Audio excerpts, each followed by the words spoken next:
You get human content, 90% of it's rubbish. It's disappointing, shall we say, on first draft. Being a copywriter is just difficult to justify that as a career decision at the moment. Even with the fake videos, it's impossible to say this image is real or not. I can see a future where the idea of autonomous human drivers will be ridiculous. He'll be saying to me, "Dad, I can't believe that you used to let or drive at 70 miles an hour down a motorway," like having a child who's 7. What kind of career advice do you give at the moment?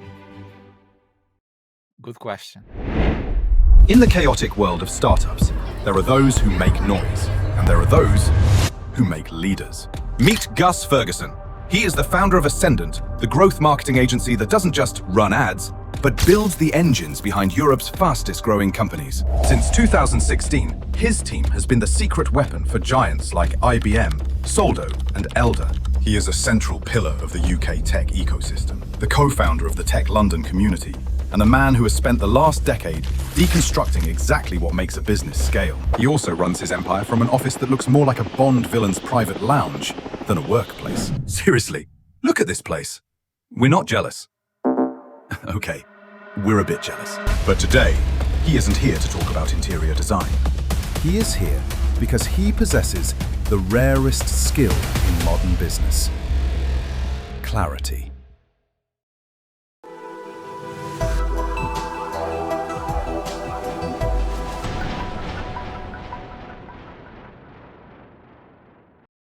Let's get straight to the point, because this is the reason we are here today. One word, the buzzword of like the whole last year and maybe 2 years ago, AI. Love it or hate it? How do you see it? Man, I love it. I think it's such a game changer in terms of just all those like little jobs that you have to do, those sand tasks, that writing emails, writing content to a point, just personal workflows, being able to focus on bigger tasks. I think it's just makes a big difference. So do you see it like empowering you, doing more, like the 10x, the famous 10x developer story, or something else? I get more done in my day, but I mean, what I think about it, that when I think about what value it has in my life, the biggest indicator of that value is how I feel I would react if it was taken away. And I think at this point now, I would be really pissed off. But we do a lot of work with N8N on workflows for building out marketing campaigns and building out specifically content marketing campaigns. So taking their podcasts, identifying the insights from a podcast, turning that into Twitter threads, long form SEO landing pages, video scripts, whatever kind of content that we want. And you can do that once it takes a while to set up the workflow, but once you've got that workflow, it means you can do it with a click. And the thought of having to go back to using freelance copywriters and that feeling of dread you always got when you get human content, because 90% of it's rubbish or 90% of it's disappointing, shall we say, on first draft. Yeah, it's just so quick. It's so useful. It's such a game changer for scale content. Once you've refined your workflows to be able to get quality outputs. So once you've got your quality inputs and you can get your quality outputs, then it's just mind blowing what the implications of that are in terms of like how everything will, because the way that I think about it is, so if you have a copywriter and you start working with that copywriter, even if they're a talented copywriter, it takes a while for them to get up to speed. You have to give them high quality briefs for them to be able to get a high quality output. And then they leave and change jobs, or they go become a head of copy somewhere else. And then you're starting from scratch again. That doesn't happen with AI systems. So that system is just always on and always optimizable. So it never gets worse. It only gets better as long as you're not screwing it up. But we're still at the early days of those systems. What happens when in like 5-10 years, when those systems have been getting better and better and better for way longer than the average duration of an employee within a business? Then I mean, Yeah, it's a good question. Then what? yeah, exactly. Where does like being a copywriter is just difficult to justify that as a career decision at the moment. Yes, it is, and we feel this in the development world as well. It's Yeah, it's not that big of a impact right now, but it's going there very yeah, soon. It will be there. yeah. So you're still like, yeah, it's all about trust. So at the moment, you still need editors. You still need human, like for client work, but for ourselves, like when we are delivering something, we need to have a human editorial function to trust, to review that content, to make sure that it is of the quality that we want to be delivering to clients. But that is because we don't trust AI as an editor as much as we trust humans now. Yeah. But what Yes. happens when you trust the AI more than a human because as it gets better and better, like humans do make mistakes. Humans aren't 100% error free. So what happens when you start trusting the editorial functions of AI more than humans? And then what happens when down the road you now trust AI more, and then it gets taken away, and there's no Yes. copywriters left, and there's no But it's an interesting. We'll see. That's my answer now. We'll see. We'll see what happens, because it's right now it's not the case, but I can definitely see a future where that becomes true. Yeah, I definitely see a future where, like, as an example, so I have a 7-year-old son, and I can see a future where by the time he gets to driving age, the idea of autonomous human drivers will be ridiculous, where trust will have switched from humans to machines because it will have been proven that like crashes They're and safer. accidents are dramatically less when there's a computer driving a car than there is when there's a human driving a car. And he'll be saying to me, "Dad, I can't believe that you used to let anyone like do a test, and then for the rest of their lives they would be able to drive a car." So you do a test when you're 17, and then when you're 35, you can still drive. You can still get in a car, drive at 70 miles an hour down a motorway. Yeah, as a fallible human. I think that it's all about that trust point. And the interesting thing for me is what happens when the trust point switches to AI being trusted for whatever task more than human, even as an editorial and decision making level. Have you heard on the dead internet theory? The content generated by AI and all the things that AI will be able to do, at one point they will be flooded on the internet, and as a human you have nothing to do there. It's just bots talking with bots, so Yeah. can you see that as it could happen? I mean, surely it's, I see that as the solution to that problem, because you have a bot that you trust that is filtering everything that comes across your desk, and you could say, "Don't give me anything for the next. Don't show me anything for the next 5 hours that isn't related to what I need to do for work, or make sure I'm not interrupted unless it's something very important." And you trust this gatekeeper to know what is important for you at the time. So yes, there might be a layer of the internet that is just completely filled with crap, but there's the layer above that where you have an agent that's filtering that crap to find the not crap, and it will reward not crap, Yes, which even for incentivize these people to create not crap. I was thinking on this even with the fake videos. At one point it's impossible to, as humans, to say this image is real or not. At least for me, if you see like a average resolution kind of image at this point with the latest models, it's very, very hard. It's not impossible, but very hard. Yeah.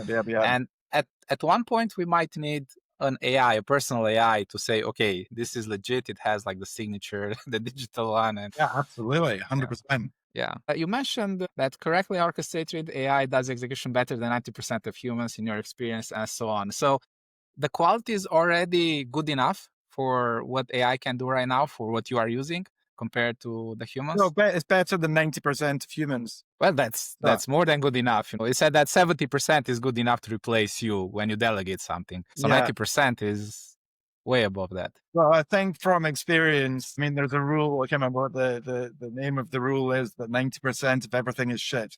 And that is, I see that played out in recruitment and in, it's called Sturgeon's Law, apparently. Yeah. So I see that playing out when I have created a lot of content in my career. I started off as a content marketer back in 2009 when it was a new thing.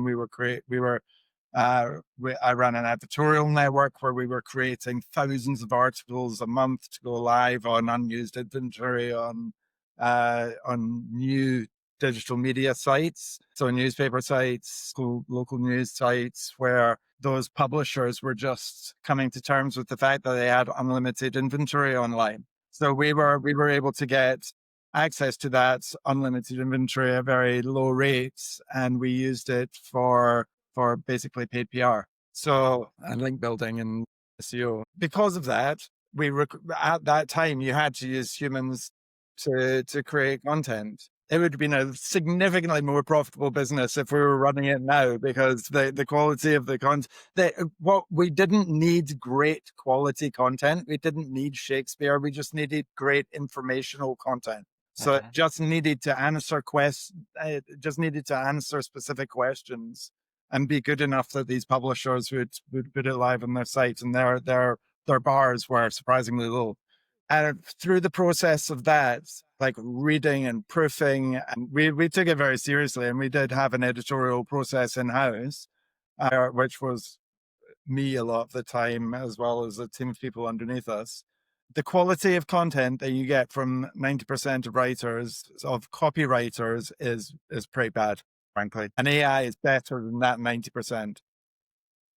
What correctly briefed AI, correctly orchestrated AI with the right like review processes in place, AI review processes in place is better than 90% of the writers that we worked with during that period. The caveat to that is journalists is something very different. So we started working with when the advertorial business, when I moved on from that and went into like proper content marketing, working with journalists is very different because they're trained. Like anybody can call themselves a copywriter, but journalists are trained. And AI, we still work with journalists.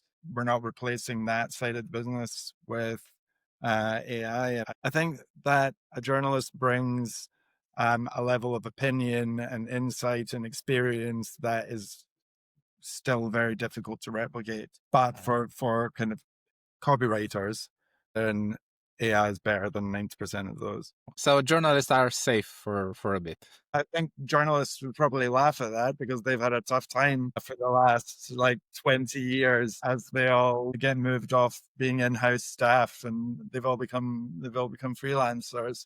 The reality is that they are much better writers than most content copywriters. The other caveat is ad copywriters are a different thing as well.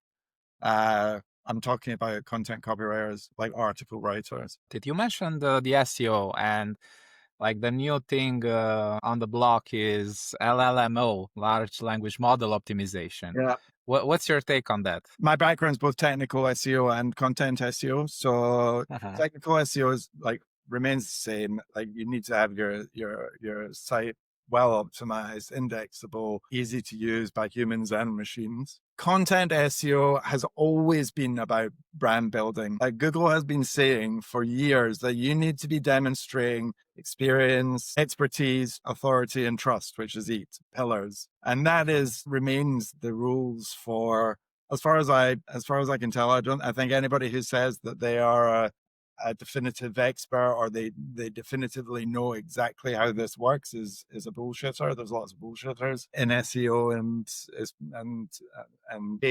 any industry where the rules change as regularly as they do with SEO is just attracts bullshitters because everybody's looking for information. There's high informational requirements as to what works, and there's lots of people with strong ideas that are based on and aren't necessarily based on truth.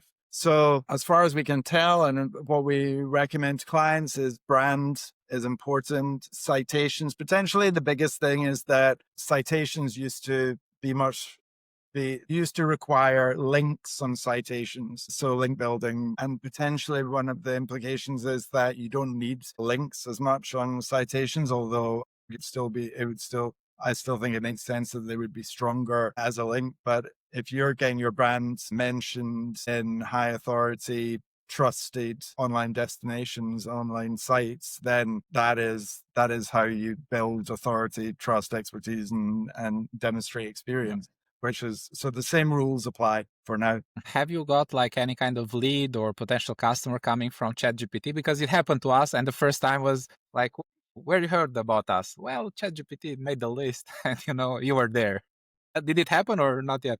Yeah. We've had actually I don't want to actually say the business because but yes, we've had same as yourself, one lead that I can think of so far. No, probably the more interesting lead generation story is around a allergy clinic that we work with, who is managed by like their lead consultant is like a really prominent allergist, a very, very, very well respected allergist. And they get a reasonable amount of traffic now. And he's got all of the trappings of EAT. So he works for academic institutions. He's got loads of scientific papers out there. He's well respected in the community, and that is a demonstration of how like those EAT guidelines, for me, it's a demonstration of those following those EAT guidelines, the logical and the basis of visibility and element.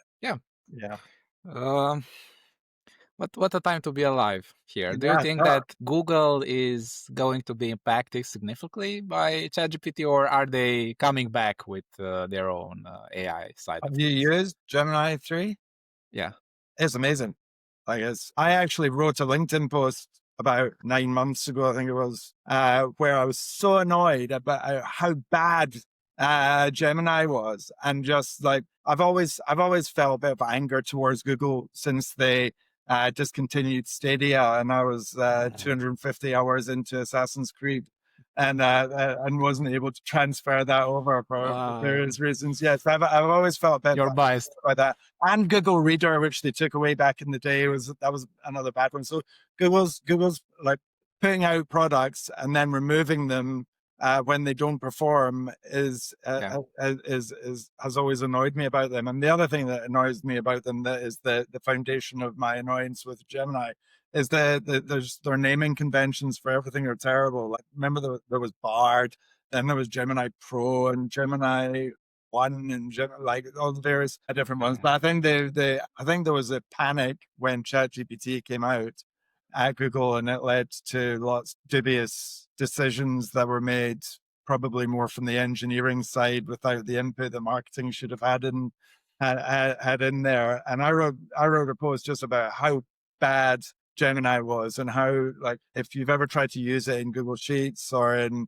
Google Docs, it was always invariably a disappointing experience. However, that has definitely switched. I see. I think I probably use Gemini in workflows. We use Gemini a lot so if you are for podcast transcription, if it's an hour and a half long podcast and you are looking for an LLM that can parse that for insights, for like useful bits of information, then Gemini is really good for It's that. the best. Yeah, by far the best. Because it's much better at longer form, at parsing longer form content. ChatGPT's, I still use it, but it's more, I think I use that more personally now. And the UI with projects, I use it for like working out home networking solutions, and like managing having an AI assistant for like house projects. I just moved house, or like going through contracts, or to summarize information. It's more, I use Gemini more for work. What about yourself? Yeah, so I'm more of an OpenAI guy so far. I haven't tested yet Gemini, like for real. I need to get more in depth with it. And yeah, we use Claude for programming. So far it's like the best. Yeah. the best one for this. But I definitely give Gemini a shot and see how it compares. The We anti- don't usually have like creative workflows, so it's either programming that we use it Yeah. to help us a bit, or we have different processes where it's more like rule-based accounting stuff, like this kind of workflows, but not for creative, not for copywriting. Yeah. It's more like analyzing and decision and categorization, stuff like that. Yeah. But it's impressive. It's impressive how much they evolved in the past 2 years. Yeah. It feels longer, but it's 2 years actually. Yeah. And you mentioned that the correct orchestration of AI and that you are using N8N. Any advice on that, or is it So I'm not a like developer. robust enough? I'm not a developer, and it was like we've been using it now for like 12 months probably, and it was a lot steeper a learning curve than I expected. There are various like email marketing tools and journey building tools that have that we've used in the past that make that kind of visual flow building, the journey building process very easy. N8N looks like it's going to be the same as that, but actually it's a lot more tricky than just finding nodes and sticking them together with Of course. simple if then this that if this then that rules, which it's not that. But once you start using it, then everything becomes workflow. You start looking at everything and at everything you can do. And that optimization principle of once something is workflow, it can only get better with optimization. It gets like that it's such a powerful idea for many things outside of marketing, but in my world, it's for marketing, it's just the idea of an infinitely improving model is like that's the future. Yeah. So And how far? you need to have some platform in order to build those models, and N8N Yeah. seems to be the best one that we've found so far. I haven't really played around any others. Yeah, I believe it's the most popular for this kind of workflows. For example, we are actually going like bare bones coding in AWS with integration, because on most of the real life processes that we are doing, you actually need to integrate into something, and that part it's a bit more tricky with N8N, and that's where like custom kind of integrations come. Yeah, very, very cool. Where do you see? So I have this between 0 and 1. It has like a deeper meaning for me, but one of those is that at 1 we have an AI as intelligent as us. All right. So and between this 0 and 1, where would you say that we are right now? Choose a number, 0 point something, whatever you. How does it feel for you? Or are we already there? I will say no, but tell me your take. That's a big question. So as intelligent as us, is that one? Yes, but not necessarily IQ. Like at that point where it could do as good as us in everything that we are doing. So something like that. Or as smart as us, as however you can see it. It's an open question. It's not like I don't have a technical definition for that. Just your gut feeling. We're probably still quite far away. For specific tasks, it can do like the same way that a calculator does maths better than or faster than 99% of humans. I think there are a lot of tasks where AI is faster and more scalable, more reliable than humans, but at it being able to do everything that we do. I don't really know what that even looks like, being able to do everything. I think well, let's imagine that assistant that you mentioned where you trust it more than a person. Right. Let's imagine. Yeah. I mean, I hope we're very good. Who knows? Like, pick a number. Pick a number between 0 and 1. 0 point. I hope that we are at 0.75. Okay. Of the way to there, but that's completely baseless. Of course. Just your impression. Yeah, I'm in that area, 0.8 now, maybe on specific tasks. For it got really, really good on programming. So right now, if you know what that's about and how it works, you can act like a team lead or kind of a manager, and it does the actual grunt work with pretty good. Right.